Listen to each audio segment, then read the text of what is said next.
Bien, la semana pasada empezamos a estudiar la oración modelo, ¿verdad? La oración que Jesucristo nos enseñó en respuesta a la petición de sus discípulos, enséñanos a orar. Él les enseñó exactamente cómo orar. Y estudiamos la semana pasada cómo el orden en que oramos es muy importante. Necesitamos empezar enfocados en Dios, ¿verdad? Necesitamos empezar poniendo en contexto la grandeza de Dios, ¿no? La increíble sabiduría que tiene el Señor, como dice la Biblia que sus caminos son impenetrables, sus juicios son incomprensibles para nosotros, y cuando nosotros ponemos eso en contexto, entonces cualquier cosa que estemos enfrentando en comparación se ve diminuta. Vimos cómo lo primero que hace Jesucristo es darnos un contexto muy claro de la relación que tenemos con Dios, que Él es nuestro Padre, un Padre amoroso, un Padre que se preocupa por nosotros, que quiere saber qué está pasando en nuestra vida, quiere dirigirnos, quiere ayudarnos.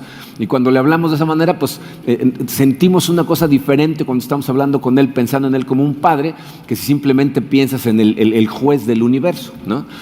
Vimos cómo cuando le decimos santificado sea tu nombre, lo que estamos pidiéndole es que a través de nuestra vida, a través de lo que Él hace en nuestro corazón, nosotros podamos realmente santificar su nombre, ¿no? Le expresamos cómo verdaderamente queremos que su reino venga a esta tierra, venga a nuestra vida, a nuestro corazón, a nuestra familia, a nuestra iglesia, para que se haga siempre su voluntad, ¿ok?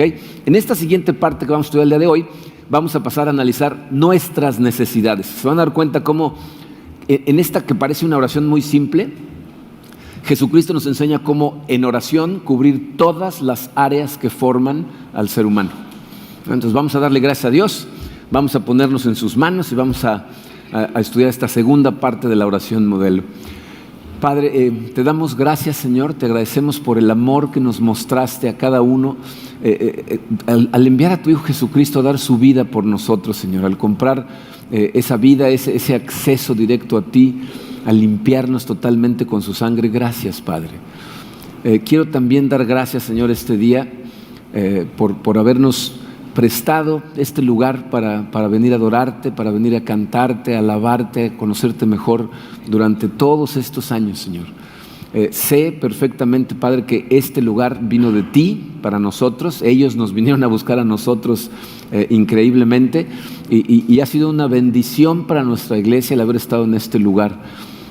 Soy consciente también, Padre, que en el último año fuiste también tú el que empezó a sacudir la barca para que nos saliéramos y fuéramos a lo que tienes planeado para nosotros. Pero de verdad te agradecemos por el corazón amoroso de los dueños de este edificio en particular, que en todo momento hicieron lo posible por ayudarnos. Te pido, Señor, que los prosperes, que los cuides, que los bendigas, que estés a su lado y que sigan ellos acercándose cada vez más a ti como lo están empezando a hacer. También el día de hoy, Señor, sé que está en nuestro corazón el peso de las elecciones presidenciales. Danos paz, Señor, sabiendo que todo está bajo tu control, que nadie llega a una posición de autoridad si no se la das tú, y que tus planes van a ser llevados a cabo, gane quien gane.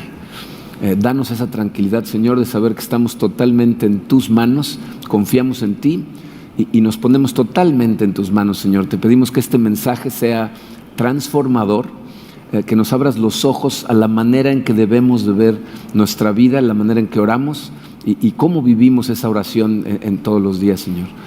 Nos entregamos a ti esta mañana, Señor, en el poderoso nombre de tu Hijo Jesucristo. Amén. Muy bien.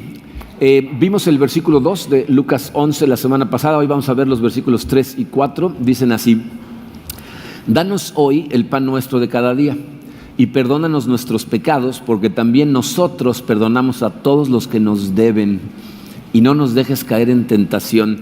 Si tú te aprendiste esta oración cuando eras niño, el Padre Nuestro, seguramente te parece corta, ¿no? Como dices aquí, como que le falta algo, ¿no? Bueno, lo que pasa es que estás pensando en la otra versión, la que viene en Mateo, pero se van a dar cuenta cómo exactamente lo que dice aquí Jesucristo sirve para cubrir absolutamente todas las áreas del ser humano. Las 3 dimensiones que forman al ser humano están cubiertas con esta oración. Recuerden, una cosa importante que vimos la semana pasada es que esta es una guía de oración. No es una oración que debemos de repetir una y otra vez, sino es una guía de cómo debemos orar. Y en cada una de las 3 áreas que vamos a ver, tú necesitas entonces expandir. O sea, tienes que hablar más con Dios acerca de lo que sea apropiado a ti en esa área en este momento. Que cada uno de nosotros le va a añadir a esta oración de acuerdo a lo que estamos enfrentando. ¿Okay? Entonces dice su programa, enfocándonos en las 3 dimensiones del ser humano. La primera parte es el versículo 3, dice, danos hoy el pan nuestro de cada día.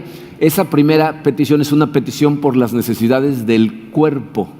¿Okay? Esta es una petición por nuestras necesidades físicas. El pan aquí es un símbolo que representa todo lo que tú necesitas para vivir físicamente hablando. Entonces está hablando de comida, está hablando de ropa, está hablando de casa, está hablando de transporte, todas las cosas que físicamente necesitas para vivir, que son tocables, ¿verdad? Esta petición las cubre.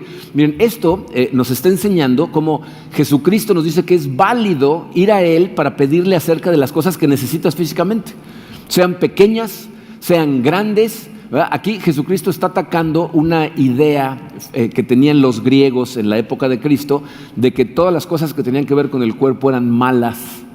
Y entonces decían, no, tú concéntrate en el espíritu, el cuerpo es malo. Y aquí Jesucristo dice, no, el cuerpo también es parte del hombre y necesitas pedir por él, ¿no? Y montones de veces nos dice, pide y recibirás. Sin embargo, ¿saben qué es muy importante? Notar la manera en que pide. Dice, danos hoy el pan nuestro de cada día. En otras palabras, nos está diciendo, danos lo que necesitamos hoy. O sea, nosotros no oramos pidiendo por una bodega de cosas, sino por lo que necesitamos hoy. Y evidentemente esto va de la mano con lo que ya aprendimos la semana pasada. Por eso era tan importante empezar con Dios. Una de las cosas que aprendimos la semana pasada es que lo que más debemos desear que suceda en nuestra vida es su voluntad. Entonces, cuando yo vengo a pedir mis necesidades de hoy, eso va de la mano con lo que dije antes. Entonces le estoy diciendo, Señor, dame hoy lo que tú sabes que necesito hoy. De acuerdo a tu voluntad, de acuerdo a tus planes, provee para el día de hoy. ¿Ok? Entonces, dame lo que sabes que necesito. Dios sabe mejor que nosotros lo que necesitamos. Y también sabe mejor que nosotros lo que no necesitamos. ¿Verdad? Muchas veces lo que nosotros queremos no es realmente lo que necesitamos. Entonces estamos confiando en Dios cuando le decimos, provee de acuerdo a tus planes, de acuerdo a tu voluntad, confío en ti, Señor. Dame lo que tú sabes que necesito. Miren, yo he escuchado a algunas personas decirme cosas, a gente con la que he platicado aquí en la iglesia, que me dicen, bueno, pero cuando yo oro, no oro pidiendo por mí. Siempre pido otras cosas, pero por mí no. Miren, eso suena muy piadoso, pero suele causar un problema espiritual en la gente. Tienes que recordar que todas las cosas que Jesucristo te pide que hagas tienen una razón de ser. O sea, no nos pide que hagamos cosas nada más porque sí, y Él nos está pidiendo que oremos, que pidamos. Entonces tenemos que preguntarnos, ¿cuál será la razón por la que Jesucristo nos dice que pidamos? Fíjate, evidentemente no pide, no nos indica que pidamos para informarle a Dios qué necesitamos. La Biblia dice que Dios sabe lo que vas a pedir antes de que lo pidas. Entonces obviamente no es para informarle. Y evidentemente tampoco es para tratar de convencerlo de que nos lo dé. Porque hay montones de personas que no oran y comen todos los días, tienen casa, coche, ropa, salud, ¿no? Entonces no es para tratar de convencerlo. Entonces, ¿para qué oramos? ¿Por qué vamos a Él en oración? Es algo que vimos rápidamente la semana pasada. Cuando tú oras y abres tu corazón durante la oración a Dios, lo que estás haciendo es permitirle transformar tu corazón.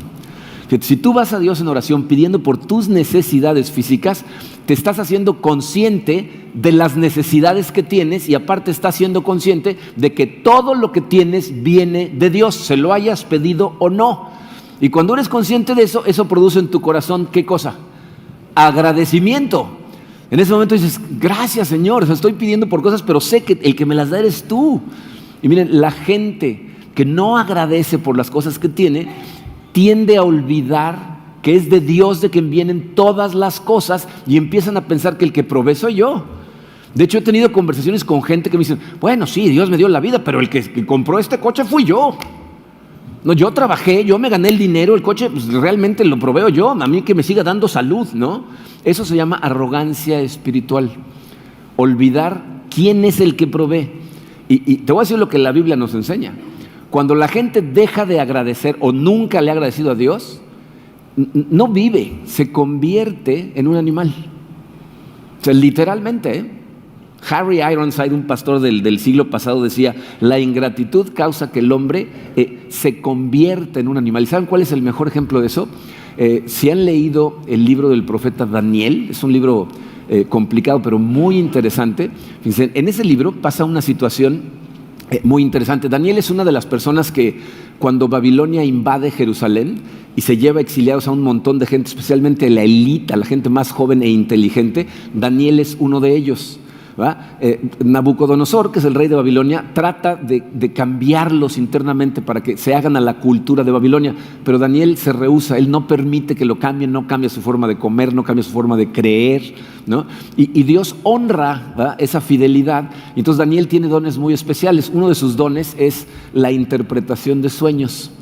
Un día Nabucodonosor tiene un sueño, y se sueña con un árbol gigantesco que casi llega hasta el cielo, que da mucho fruto, que provee comida para los animales. De hecho, hay animales que viven abajo del árbol, que les da sombra, y de repente oye una voz que dice: corten el árbol. Y en su sueño cortan el árbol, y la voz, ¿verdad?, dice: dejen nada más el tocón y déjenlo encadenado al piso para que se convierta y viva como un animal entre los demás animales. Entonces, cuando se despierta, dice: ¿qué significa eso? Y manda a llamar a Daniel y le explica el sueño, y Daniel le dice: pues ahí le va, pero nada más no se enoje conmigo, O sea, yo nada más le digo, yo nada más le voy a decir qué significa, ¿no? O sea, yo no soy el que dice eso. Le dice: el árbol es usted. Dios le está mostrando que Él ha permitido que tenga un imperio enorme, que ha crecido increíblemente, casi hasta llegar al cielo, pero usted es un arrogante que piensa que usted lo hizo, que usted lo creó, y por eso va a cortar el árbol, le va a derribar todo el poder que tiene, y usted se va a convertir en un animal y va a vivir entre los animales hasta que reconozca que todo el imperio viene de Dios. Entonces eso impacta a Nabucodonosor increíblemente, pero se le olvida. Y un año después del sueño, un día está caminando por los balcones de su palacio y se le ocurre decir estas palabras en Daniel 4:30. Dice: miren la gran Babilonia que he construido como capital del reino. La he construido con mi gran poder para mi propia honra. Se le olvida totalmente, cae en la arrogancia espiritual de pensar que el que hace todas las cosas es Él. Y fíjense lo que pasa de inmediato en el versículo 33, dice: al instante se cumplió lo anunciado a Nabucodonosor. Lo separaron de la gente y comió pasto como el ganado. Su cuerpo se empapó con el rocío del cielo y hasta el pelo y las uñas le crecieron como plumas y garras de águila. Cuando a ti se te olvida de dónde vienen las cosas, empiezas a vivir como un animal. Entonces somos nosotros los que necesitamos ir y darle gracias a Dios. Recordar que todo lo que tenemos viene de su mano, y una excelente forma de evitar este pecado de la arrogancia espiritual es orar diariamente por nuestras necesidades, porque eso nos recuerda de dónde viene, te hace consciente de que el que las provee es Dios. Entonces esta parte es pedirle por todo lo que necesitamos físicamente, que Él ya sabe que lo necesitas, pero sobre todo para que seas consciente de que Él es el que te lo da. La segunda parte es la primera mitad del versículo 4, por eso dice 4a, dice: y perdónanos nuestros pecados, porque también nosotros perdonamos a todos los que nos deben. Esta es una petición por las necesidades del alma. Aunque a simple vista no se ve, ¿verdad?, ahí estás pidiendo por las necesidades más profundas que tiene tu alma. Miren, en la Biblia, cuando habla del alma, hay veces que habla de alma, hay veces que dice mente, hay veces que dice corazón, ¿no? Cuando dice cuiden su corazón porque de él mana la vida, está usando la misma palabra. Entonces, lo que esto significa es la dimensión consciente del ser humano. Estás pidiendo para esa dimensión en donde tomas decisiones, donde está tu intelecto, donde analizas situaciones y donde están tus emociones, en donde sientes. Acuérdate que tus emociones muchas veces dictan tu comportamiento. Entonces ahí estás pidiendo por satisfacer necesidades en el alma, en la parte emocional del ser humano. Y Jesucristo va directo al grano con las necesidades del alma cuando dice: perdona nuestros pecados. Miren, esa parte hace falta aclararla. Ahorita van a ver por qué es del alma, pero es muy importante entender de qué está hablando Jesús. Fíjense, la traducción más correcta de la palabra pecados ahí es deudas. Por eso el versículo termina diciendo: y nosotros también perdonamos a los que nos deben. Me parece interesantísimo que Jesucristo utilizó la palabra deuda. ¿Saben por qué? Porque fíjense, no toda la gente tiene claro el concepto del pecado. O sea, cuando dices pecado, significa diferentes cosas para diferentes personas. Hay gente que lo entiende de una manera, hay gente que le parece un insulto, ¿no? Si le dices pecador, parece que lo estás insultando, ¿no? Entonces, no toda la gente entiende el concepto de pecado, pero toda la gente entiende el concepto de deuda. ¿Cuántos tienen deudas? Levanten la mano. Levántenla más alto si cada mes les llega un recibo. ¿No? O sea, recibimos constantemente, ¿no?, el recibo de todas las deudas que tenemos. Entonces, lo que Jesucristo nos está tratando de explicar en un concepto que entiendes perfectamente es que el pecado genera una deuda espiritual. O sea, cada vez que tú desobedeces la voluntad conocida de Dios, estás acumulando deuda espiritual. ¿Se imaginan si nos llegara el recibito? ¿Cómo se vería tu recibo si llegara una vez al año? La sección amarilla, ¿no? ¿No? O sea, imagínate.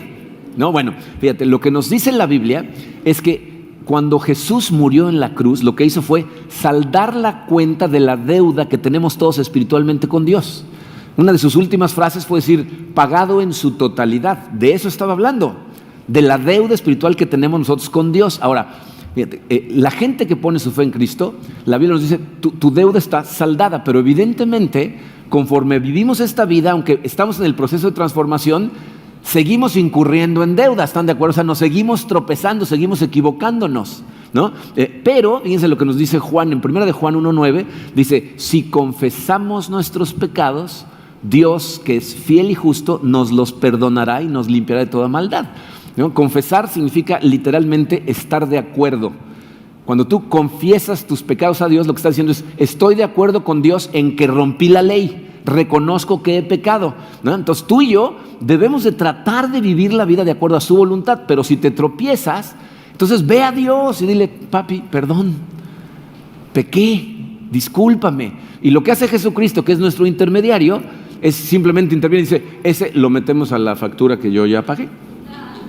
Y lo añade a la factura que está pagada. Esa es la manera en que la Biblia dice que funciona la misericordia de Dios.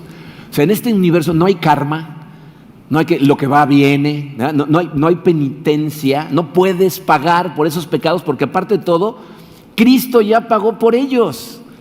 Entonces, evidentemente tú no tienes que volver a pagar por ellos. Ahora, ¿por qué digo que esa es una necesidad del alma? Cuando vamos y le decimos, perdónanos nuestros pecados como nosotros perdonamos a los que nos hacen cosas a nosotros. Miren, una de las necesidades más poderosas que tú tienes emocionalmente hablando es tener paz en tu corazón. Eso es lo que perseguimos todos desesperadamente.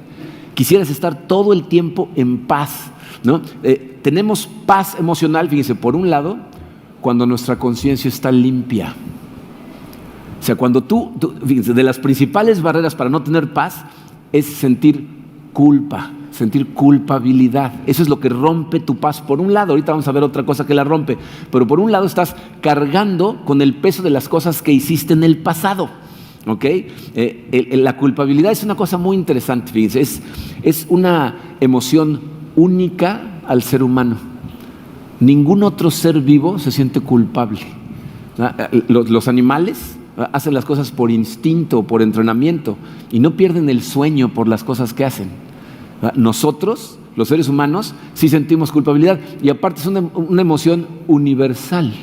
Todos los que estamos aquí en algún momento hemos sentido culpabilidad. El problema con eso es que es una emoción increíblemente destructiva. O sea, si tú hablas con médicos, te van a decir que la culpabilidad tiene repercusiones físicas. La gente se enferma del estrés que le causa la culpabilidad, le da taquicardia, le falta el aire, le duele la cabeza, hacen cosas compulsivamente. Pero aparte tiene una repercusión mucho más peligrosa mentalmente hablando. La gente se deprime, tiene miedo de que lo cachen, ¿no? de que lo descubran, se sienten inseguros. Hay gente que por culpabilidad termina quitándose la vida. Piensen en Judas. ¿Por qué se suicidó Judas? El peso de la culpa de saber que había entregado a un hombre inocente, de saber quién era ese hombre, hizo que Judas terminara por quitarse la vida. Bien, el problema con esto, si la emoción de la culpa existe, significa que es una emoción diseñada por Dios. El problema es que la vemos con la perspectiva equivocada. Tenemos que verla con la perspectiva correcta. Cuando tú te sientes culpable, es como un foco rojo que se prende en el tablero de tu coche. Te está diciendo, algo está mal y necesita corrección. O sea, te está avisando, ¿verdad?, que hay algo que tiene que cambiar en tu vida, que tienes que hacer diferente. El problema es que tenemos la tendencia a usar métodos incorrectos para lidiar con la culpabilidad. Hay gente que lo que trata de hacer es justificarse. A sí mismo, ¿no? Trata de convencerse por todos los medios que eso que hizo, que sabe perfectamente que está mal, va a buscar la manera de convencerse de que está bien, ¿no? Nos justificamos.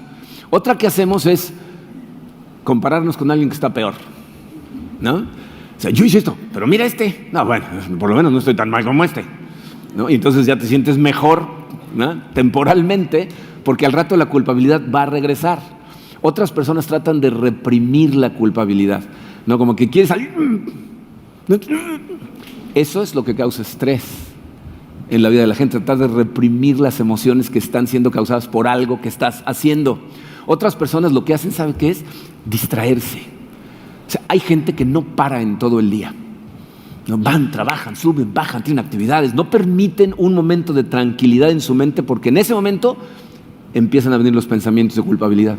Entonces, gente que no se detiene nunca, ¿no? Trabaja muchísimo, entra a su casa y prende la tele, sube al coche y prende el radio. O sea, no permiten a su cerebro mandarles ningún mensaje porque saben hacia dónde se va a ir. Y muchas otras personas lo que hacen es pues, anestesiarse, ¿no?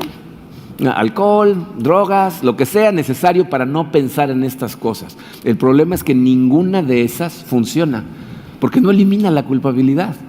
Simplemente medio la duerme o la mete abajo de la alfombra, pero ahí está.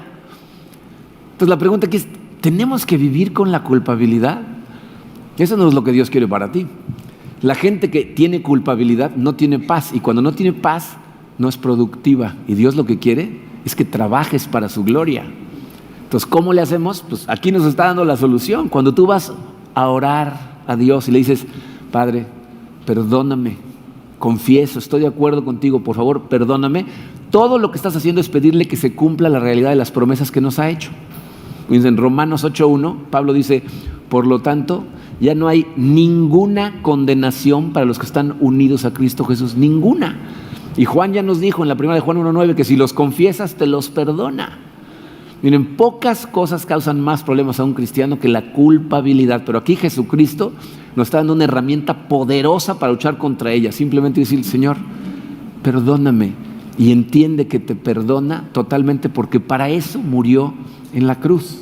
Entonces, por un lado, lo que destruye tu paz es la culpabilidad, pero hay otra emoción que también destruye la paz de la gente, que es el resentimiento o la amargura, ¿no? Es eso que cargas en tu corazón por lo que te han hecho otros. Y miren, esto es una cosa de verdad muy irónica, porque la gente que se rehúsa a perdonar a otras personas, no perdona porque siente que perdonar de alguna manera como que va a dejar ir al otro gratis, ¿no? Y entonces se agarran a la amargura, se están repitiendo en su cabeza las cosas que le hicieron esas personas a ti y cosas que te gustaría hacerles, ¿no? Irónicamente, eso lo que hace es hacerte daño a ti, no al otro. No, tú estás, según tú haciéndole cosas, el otro ni siquiera sabe qué está pasando. Y esta es otra emoción que es, miren, destructiva es poco, ¿eh? Dice, estadísticamente, la gente amargada es más propensa, 2 veces más propensa a sufrir una embolia, 3 veces más propensa a tener ataques al corazón y 4 veces más propensa a tener el colesterol alto. En otras palabras, si tú estás amargado por algo que te hicieron, te estás torturando a ti mismo. Tú te estás torturando. Y aún sabiendo eso, porque seguro esto lo has escuchado más de una vez, ¿qué trabajo nos cuesta perdonar, verdad? Especialmente para algunas situaciones nos cuesta mucho trabajo. Bien, ¿saben qué nos ayudaría mucho? Verdaderamente recibir el recibito. Que te llegara mensualmente o anualmente la lista de todo lo que Dios te perdona, porque perdonarte sería bastante más fácil si fueras consciente de todo lo que Dios te perdona. De hecho, la Biblia nos enseña que cuando tú no te acuerdas de eso, lo más probable es que no vayas a perdonar, aunque sean cosas pequeñas que te hace la gente. Ahí en Mateo 18, ahí apúntenlo por ahí porque no se los puse en su programa, pero hay una situación muy, primero simpática, ¿no? Pero luego Dios nos habla de una cosa que es bastante seria. Pedro, tratando de hacerse el muy, le dice a Jesucristo, Maestro, ¿y cuando alguien me hace algo, cuando alguien pega contra mí, ¿cuántas veces lo tengo que perdonar? ¿7? Porque la ley decía 3. Entonces él dice, el doble más el pilón, 7, ¿no? Como diciendo, yo soy muy bueno. Y Jesucristo le dice, no 7, 70 veces 7. Y luego le cuenta una parábola. Dice, mira, el reino de los cielos es como un rey que va a ajustar cuentas con sus siervos y se le presenta uno que le debe, y dice una cantidad que a nosotros no nos hace sentido en español, pero imagínate que dice que le debía $100 millones al rey. Y este hombre ganaba $100 al mes. Dice, este individuo no iba a poder pagar nunca. Y entonces el rey le dice, págame. Dice, pues no le puedo pagar, pero téngame paciencia. Y dijo, no, vamos a venderte a ti, a tu esposa, a tus hijos, y con eso me voy a cobrar la deuda. Y el tipo se tira al piso y le dice, por favor, perdóneme, téngame paciencia, prometo pagarle todo lo que pueda. Y el rey siente misericordia del individuo y dice, bueno, ok, ¿sabes qué? Mira, vamos a anular la deuda, no me la vas a poder pagar de todas maneras, ahí muere. Y el individuo sale y saliendo se encuentra un vecino que le debe $100. Y le dice, págame mis $100. Y otro dice, no tengo dinero, pero si me das tiempo, si me eres paciente, te prometo pagarte todo. De ninguna manera, métanlo a la cárcel hasta que me pague. Y cuando el rey se entera, dice, lo manda a llamar, le dice, no tuve yo misericordia de ti, te perdoné $100 millones y tú no eres capaz de perdonarle $100 a este individuo, a la cárcel con él. Tortúrenlo hasta que pague todo. Nos está hablando a nosotros. O sea, él nos perdonó $100 millones en deuda espiritual. Y nosotros nos vamos a poner a no perdonar a gente que lo más probable es que esté mal dirigida por su falta de relación con Dios, por las cosas que hace. Si supiéramos todo lo que nos han perdonado, seguramente perdonaríamos más fácil. Miren, nosotros de la mano de Dios tenemos que aprender a perdonar. Y aunque este no es un mensaje acerca del perdón realmente, también me he dado cuenta que muchas veces la gente no perdona a otras personas porque no sabe lo que perdonar significa y lo que no significa. Fíjate, perdonar a otra persona no significa minimizar lo que te hicieron. O sea, no significa decir, bueno, no fue para tanto, ya lo voy a perdonar. No significa eso. No significa cerrar los ojos a lo que te hicieron. No significa ni siquiera olvidar. Eso es imposible para el ser humano. O sea, no puedes olvidar lo que la gente te hizo, ¿ok? No significa, fíjate, ni siquiera significa que si cometieron un crimen no le vas a hablar a la policía. No significa eso.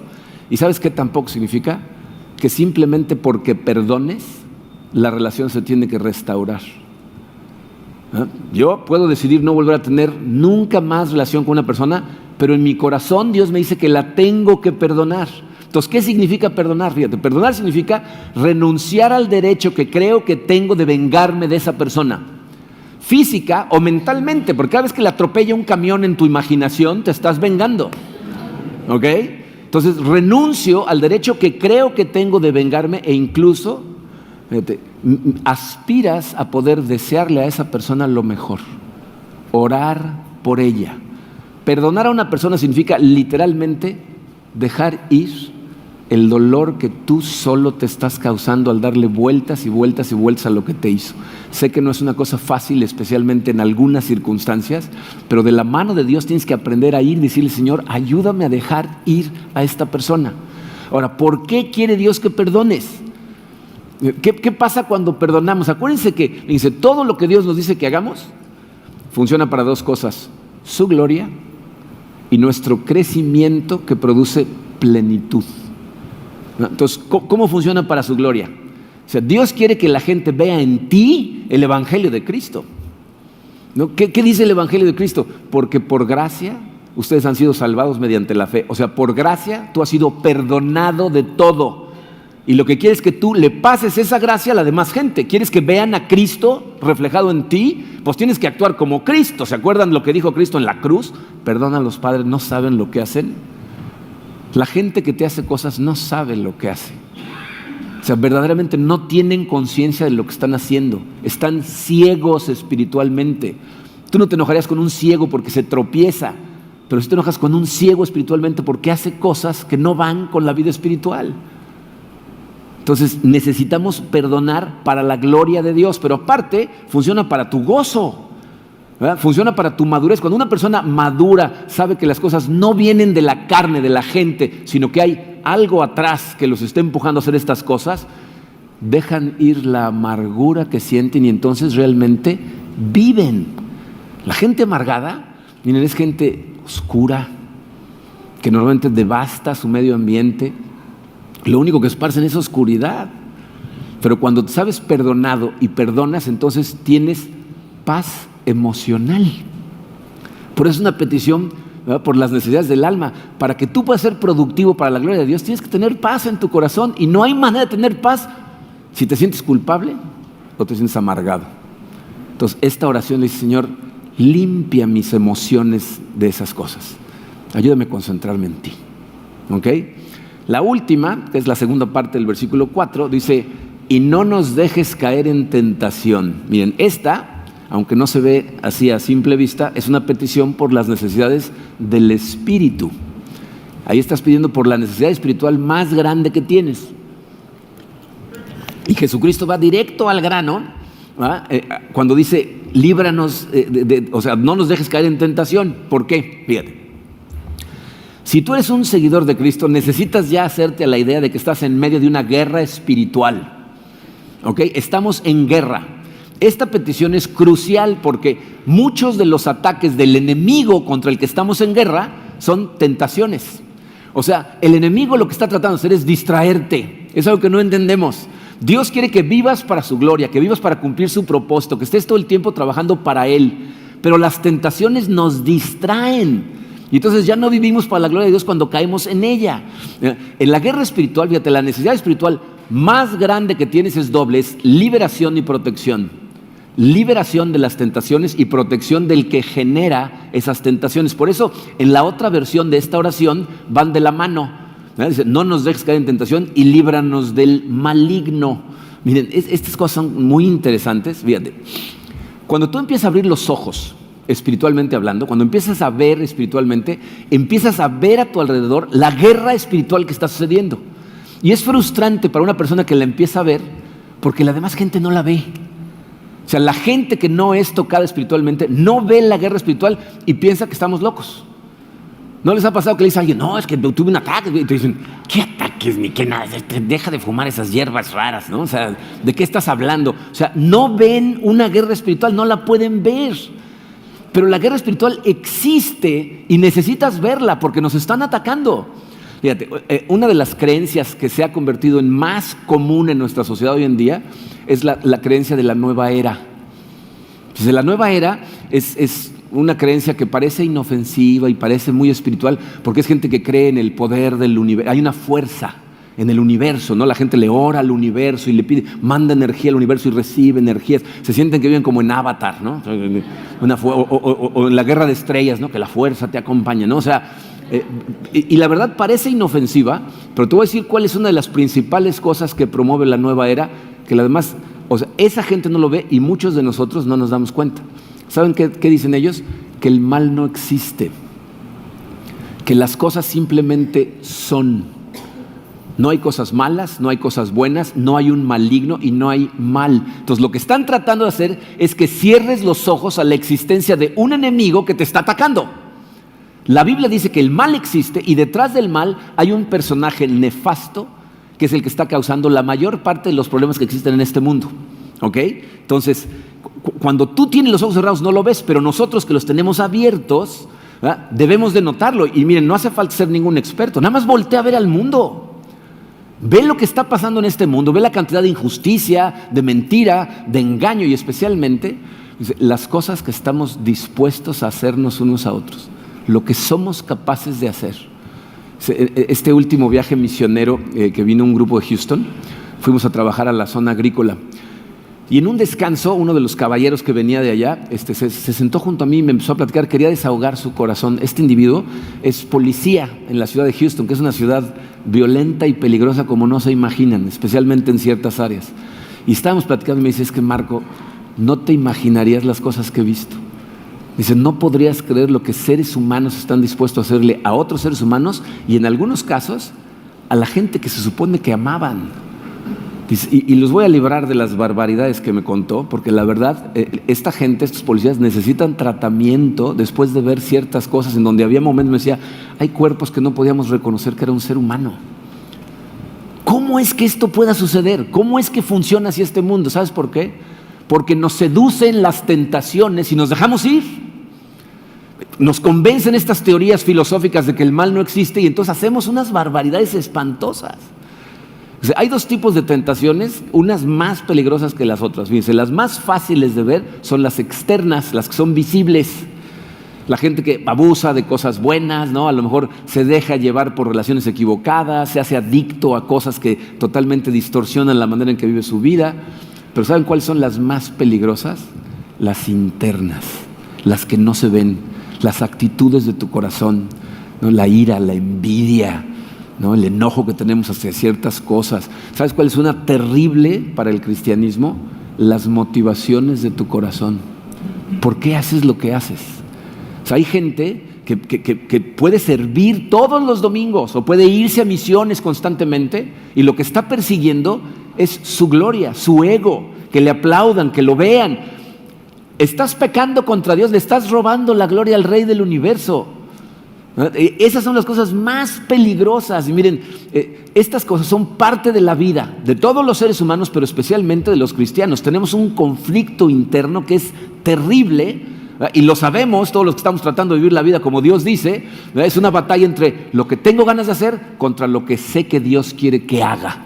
¿Y saben por qué es tan frustrante? Porque perdemos todo el tiempo, nos gana. ¿Y saben qué dice la Biblia al respecto? Que la simple fuerza de voluntad no funciona. De hecho, Pablo dice que no sirve de nada. Y vamos a leerlo, Colosenses 2, versículos 20 al 23.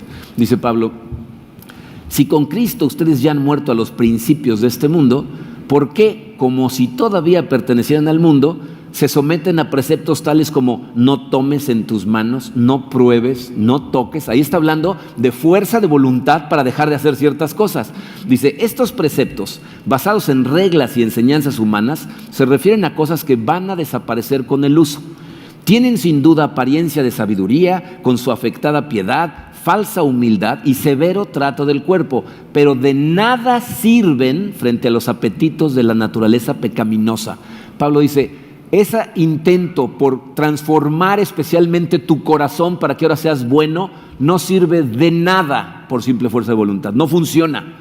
De la única manera que estas cosas cambian, se transforman y puedes vencerlas es si estás todo el tiempo enfocado en Dios. Les decía la semana pasada que una piedra que está al rayo del sol no le tienes que dar la orden de que se caliente. Bueno, un corazón que está expuesto en todo momento, enfocado a Dios, pensando en Dios, buscando a Dios, estudiando sus escrituras, reuniéndose con gente que va en la misma dirección, empieza a ser transformado. Y es lo que el mismo Pablo dice un poquito más adelante en Colosenses. Colosenses 3, versículos 1 y 2, dice, ya que han resucitado con Cristo, busquen las cosas de arriba, donde está Cristo sentado a la derecha de Dios. Concentren su atención en las cosas de arriba, no en las de la tierra. Entonces nos está diciendo Pablo, necesitas tener tu mente puesta en Dios en todo momento, y cuando siempre estás enfocado en Él, Él te está transformando mientras tú estás conectado con Él.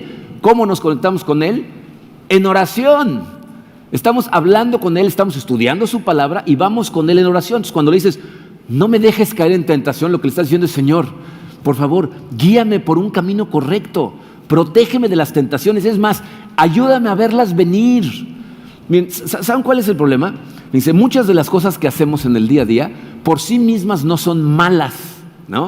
O sea, si yo, por ejemplo, te digo, oye, pues a ver si hoy en la tarde, ¿verdad?, vamos al cine, o vamos a caminar a la plaza, vamos a cenar a un restaurante, o vamos a ver televisión. Ninguna de esas cosas suena de por sí mala, ¿no?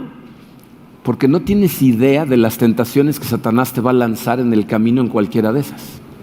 Pero ¿sabes quién sí sabe? Dios. Y lo que le estás pidiendo cuando dices, no me dejes caer en tentación, le estás diciendo, abre mis ojos, Señor. Ayúdame a verlas venir. Ayúdame a identificar cuando el mensaje que estoy recibiendo, las cosas que estoy viendo, me están tentando. Ayúdame en ese momento a saber que es una tentación, porque cuando la ves venir, cuando sabes de lo que se trata, la puedes resistir muchísimo más fácil. De hecho, la mayor parte de nosotros sabemos que hay ciertas líneas que si las cruzamos, vamos a caer. ¿Y saben qué es lo que hacemos en nuestra vida?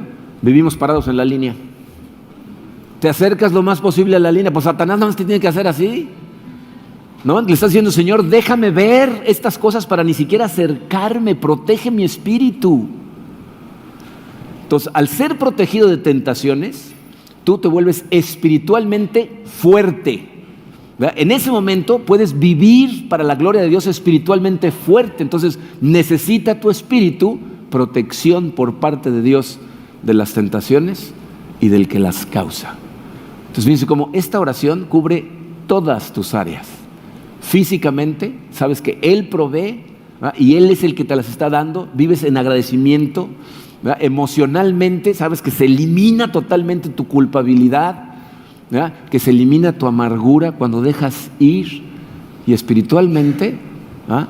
Te protege de las cosas de este mundo mientras más te enfocas en Él, y entonces vives para su gloria. Esta es la manera en que tenemos que orar. Tenemos que acudir a Él sabiendo que es un Padre que nos ama, que se interesa, que su amor lo predispone para escucharnos e intervenir. Y el objetivo es iniciar una conversación con Él en la mañana cuando te despiertas y mantener esa conversación hasta en la noche que te duermes. Y todo el tiempo decirle, Señor, que se haga tu voluntad. Pero piensa en esto, bien. Si nosotros realmente queremos que haya transformación alrededor, es decir, que venga el reino de Dios a nuestra vida, a nuestra familia, a nuestro trabajo, a nuestra iglesia, tengo que ser transformado yo de acuerdo a su voluntad. Porque va a haber gente que está allá afuera orando diciendo, dame hoy el pan nuestro de hoy porque no tengo que comer, y a lo mejor Dios te tiene planeado a ti para dárselo. Entonces, si no hay transformación en ti, ¿cómo se va a extender su reino? A lo mejor hay personas en este momento orando, Señor, perdóname, ayúdame a sentir paz. Y uno de los que lo tiene que perdonar eres tú. Y te estás aferrando a no dejar ir. ¿Cómo te va a proteger Dios a ti de caer en tentación si a lo mejor tú eres el líder que anda dirigiendo a otros a la tentación? Está muy difícil. Tiene que empezar contigo. Entonces necesitamos darnos cuenta, fíjense, que Dios adoptó a todas las personas que han puesto su fe en Él. Nos adoptó como hijos de Él. Pero nada más para que puedas decir, soy miembro de la familia. ¿Sabes para qué te adoptó? Para que entres al negocio familiar, que es extender su reino, hacer discípulos de todas las naciones. Y eso es por lo que estamos orando. Miren, estamos a punto de dar un paso que estoy convencido al 100% que es la razón por la que tenemos tanto ataque. Es porque tenemos a un enemigo muy nerviosito con lo que estamos a punto de hacer. Entonces necesitamos estar aferrados a la oración, a la palabra de Dios, apoyarnos mutuamente, por lo que estamos a punto de hacer es entrar a un lugar en donde vamos a poder afectar a mucha más gente. Llevamos años sin hacer una campaña de crecimiento porque no cabemos. La gente viene y se va, viene y se va. Entonces Dios ahora nos está dando un lugar en donde vamos a caber el doble de gente. Pero los que vamos a tener que traer su reino a la vida de esas personas somos nosotros. Entonces necesitas ir a Él en oración, ponerte en sus manos, glorificarlo y decirle, Señor, glorifícate en mí, transfórmame como tú necesites, provee lo que sabes que necesito. Señor, ayúdame a sentir paz en mi corazón sabiendo que me amas y me perdonas, y por favor, protégeme de las tentaciones y del maligno. Y ahora, úsame. Y vamos a cambiar Cancún. Vamos a orar. Padre, en verdad te damos gracias, Señor, por las enseñanzas de tu Hijo Jesucristo, maravillosas enseñanzas. Ayúdanos, Señor, a verte como lo que Él nos enseñó. Papi, que nos amas, que estás en el cielo preocupado por cada uno de nosotros, que quieres lo mejor para nosotros, Señor.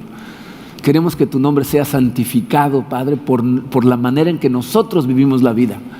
Que te dé gloria las decisiones que tomamos, Señor. Y para eso, Padre, necesitamos que tu reino venga a nuestro corazón. Sé, Señor, que a muchos de nosotros nos da miedo incluso pedir esa oración, porque que venga tu reino a nosotros nos da incertidumbre, no sabemos lo que va a ser. Recuérdanos en todo momento cuánto nos amas, Señor, que lo que tienes planeado para nosotros es algo maravilloso. Nos ponemos en tus manos en cuanto a nuestras necesidades, Señor. Sabemos que tú provees, que lo has hecho siempre y que lo vas a seguir haciendo, y que es de acuerdo a tus planes y tu voluntad y no a la nuestra. Entonces nos ponemos en tus manos, Padre. Danos hoy lo que necesitamos hoy de acuerdo a tu plan. Ayúdanos a sentirnos perdonados por ti, a saber que tú derramaste tu sangre para que fuéramos blancos como la nieve, que ya no hay condenación para nosotros, que debemos hacer un esfuerzo por vivir bien la vida, para agradarte, para glorificarte, pero no para convencerte de que nos dejes entrar al cielo, que ahí ya estamos, Señor. Y Padre, quiero pedirte especialmente por la gente que está escuchando estas palabras, que tienen una amargura profunda en su corazón por culpa de algo que alguien les hizo en el pasado. Trae a esa persona a su mente en este momento y ayúdale, Señor, a darles la fuerza suficiente para dejar ir, entregártelo a ti. Si tú estás en esa situación en este momento, dile: Señor, te entrego a esta persona, te entrego este dolor, por favor, quítalo de mi corazón, quiero vivir en paz, quiero vivir tranquilo, quiero vivir para tu gloria, ya no me dejes pensar en esto.